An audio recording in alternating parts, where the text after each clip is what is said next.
Shalom, Bapak Ibu Saudara yang dikasihi Tuhan. Jumpa lagi bersama saya, Pastor Yoki Elia, dalam perenungan harian Agape Kairos Ministry. Firman Tuhan hari ini terambil dari Ibrani 12 ayat 6 sampai ke 11. Saya bacakan. Ibrani 12 ayat 6 sampai ke 11. Karena Tuhan menghajar orang yang dikasihinya, dan ia menyesa orang yang diakuinya sebagai anak.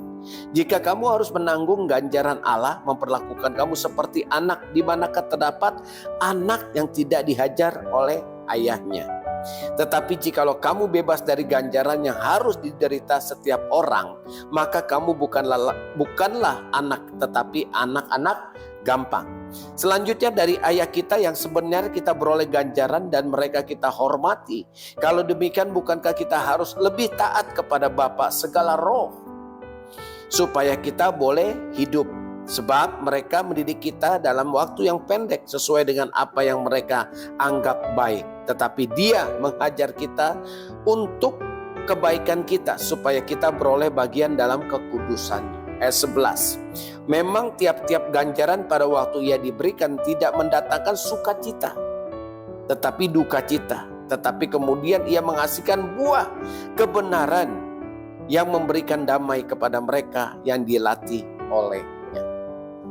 Kalau masih kecil, ya, saya ingat saya dididik oleh orang tua saya. Ya, mungkin Bapak Ibu juga pernah dididik. Mungkin ada orang tua yang keras kepada anak-anak. Kalau kita membangkang, dihajarnya kita. Kalau kita malas sekolah, ya, dipukul kita pakai rotan. Kalau kita nggak mau belajar, dipukul kita pakai gesper. Dan banyak sekali cara-cara orang tua kita mendidik kita.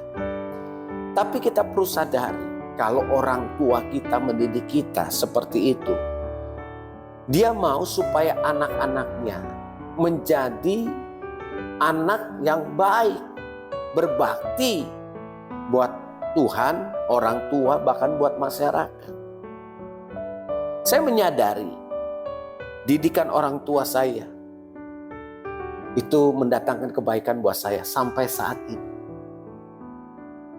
Nah, dalam firman Tuhan di Ibrani 12 ayat 6 sampai 11 ini yang kita baca. Ini menggambarkan didikan Tuhan, ganjaran Tuhan. Apakah Tuhan bisa mendidik kita, ganjaran kita sama dengan apa yang kita terima dari orang tua kita? Beda. Didikan Tuhan, sekali lagi, itu lemah lembut yang berupa teguran. Kalau kita salah, Tuhan tegur. Jangan nak, kamu jangan berbuat seperti ini. Tapi kita nggak indahkan, kita labas terus. 2 kali Tuhan tegur, jangan nak, kita nggak indahkan. 3 kali, 4 kali, sampai 5 kali. Nah, disitulah karena Bapa Sorgawi, Tuhan kita mengasihi kita, Dia tegur kita. Ya, Dia sumbat berkat kita. Dia memberikan ganjaran yang kadang-kadang kita nggak mengerti. Supaya apa? Kita sadar. Di ayat ke-11 dalam Ibrani 12, saya ulangi ya. Di ayat 11 dari Ibrani 12. Memang tiap-tiap ganjaran pada waktu ia diberikan tidak mendatangkan sukacita. Ya, dikatakan sekali lagi, tiap-tiap ganjaran pada waktu ia diberikan tidak mendatangkan sukacita. Kita kalau diberikan ganjaran, teguran sama Tuhan, ngedumel kita. Kenapa sih Tuhan seperti ini? Kesalahan saya kan coba kecil. Tapi kok Tuhan buat seperti ini? Saya nggak ada berkat. Iya kan? Saya diputus hubungan kerja. Usaha saya bangkrut. Ya, itu seperti itu kita mengedumel. Tapi dikatakan selanjutnya, tetapi duka cita. Tetapi kemudian ia menghasilkan buah kebenaran yang memberikan damai kepada mereka yang dilatih olehnya. Ya, menghasilkan buah kebenaran. Apa itu buah kebenaran? Hidup kita supaya hidup benar. Ya, tidak menyimpang ke kanan, tidak menyimpang ke kiri, lurus bersama Tuhan. Itulah didikan Tuhan buat kita. Ya, jadi jangan engkau kecewa kalau Tuhan tegur. Jangan engkau kecewa, ngedumel kalau Tuhan mendidik engkau. Ketahuilah, Tuhan mendidik kita. Karena Dia mengasihi kita. Karena Dia mencintai kita.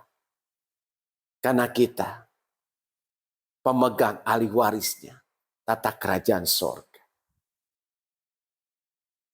Oleh sebab itu, ayo. Jangan pernah mengandalkan kekuatan. Ayo dengar-dengaran suara Tuhan. Ayo dengar-dengaran didikan Tuhan. Ayo dengar-dengaran ya apa yang Tuhan mau. Apa yang sudah Tuhan bicara kepada engkau. Lakukan itu. Maka tuntunannya sempurna. Sampai engkau kuat dan mencapai garis akhir. Finish strong. Tuhan Yesus memberkati.